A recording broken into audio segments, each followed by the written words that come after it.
Oh, Delia, thank you so much. On behalf of the Texas Coalition Against the Death Penalty, I just want to thank you for all the work you've been doing. Thank you for coming against this legislative committee to talk about House Bill 682, the only complete abolition of the death penalty.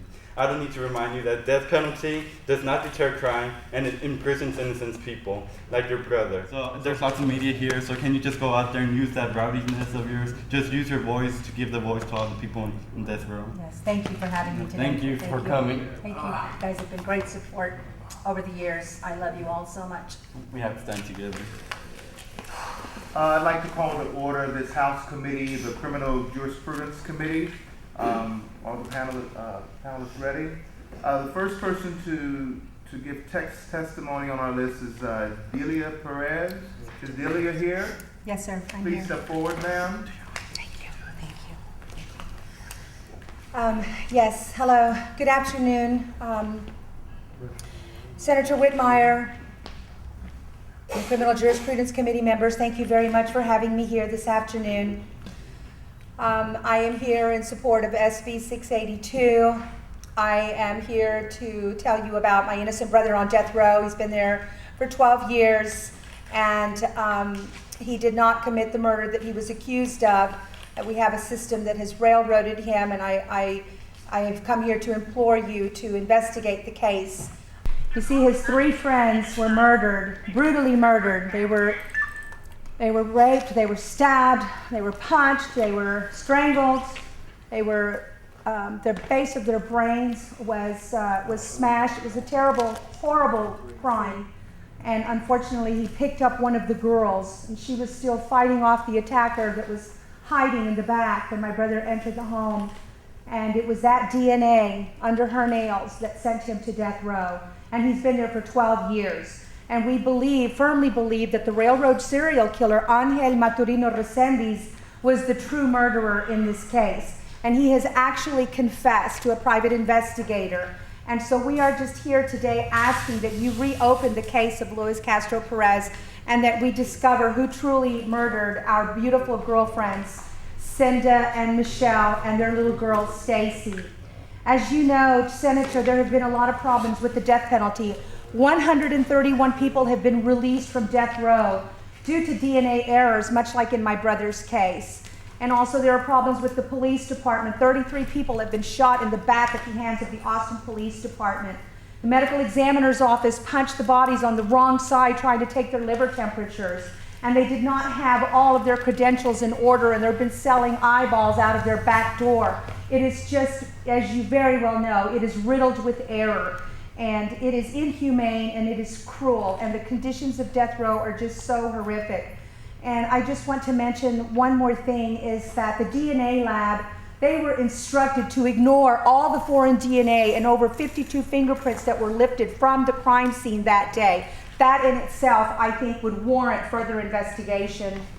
Lewis's private investigators, one of them died from AIDS, and the other one is in a rehab for having a crack cocaine addiction.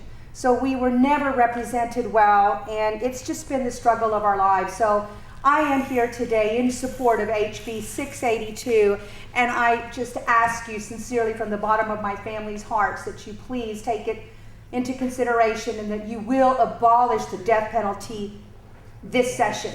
Thank you very much for your time, Senators. Thank you, Ms. Perez. Are there any questions from the panel? Any questions? No?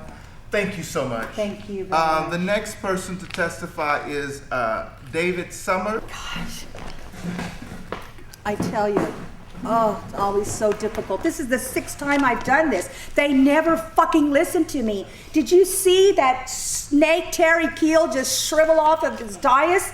It's just horrific. I don't know what to do anymore. I just don't know how to do it anymore. How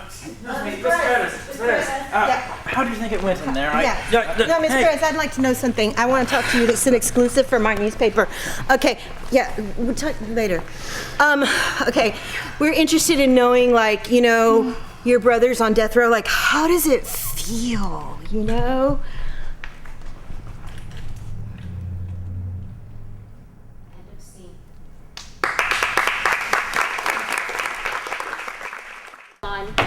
So what's your name? Deliana. Deliana. Okay. So Deliana, who would you like to replace? Delia. Okay, lovely. So thank you for coming on up. And so where would you like to go from, Deliana? We can go from right here. From the speech, right in the middle of the speech. Okay, let's go.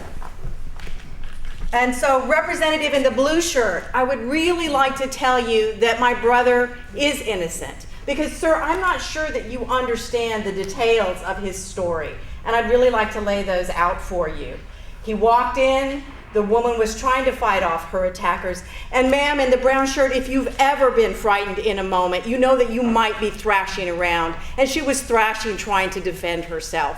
And she was able to attack him accidentally, because he went in to try and rescue her. Sir, I don't know if you've ever had the experience of trying to intervene in something that was really over your head and put you at risk of really not being able to try and respond. And so you went from your gut. And you know when you go from your gut that you can often put yourself in a bad place. Sir, I don't mean to interrupt you. If you'll just give me another second, because I'll be done right now.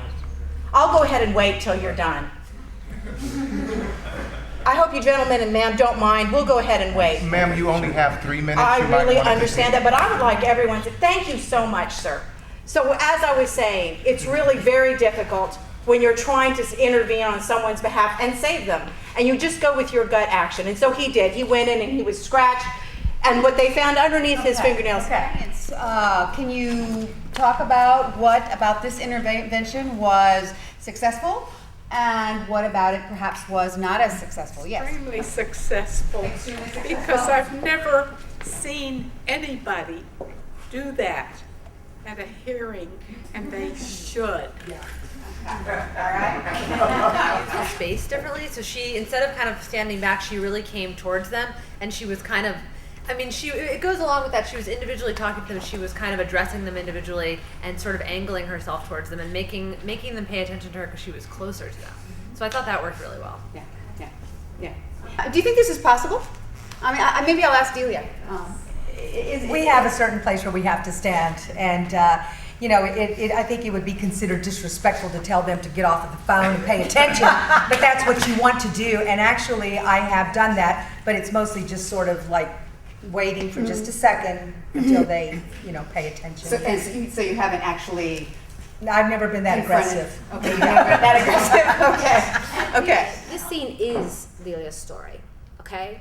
And so the one other thing I wanted to mention is that even as we are here pointing out various ways that the person replacing her or replacing any of the other characters could try other strategies, right? I also just want to give honor to the fact that this is an activism that she actually does on a family member's behalf, and that so when we're replacing her, we're helping all of us think together about strategies. We're not like pointing out what she wasn't already doing. I guess I just want to kind of be clear about that because I think it's really important that she's been doing this work for a long time, and she'll talk more about it on the panel. But okay.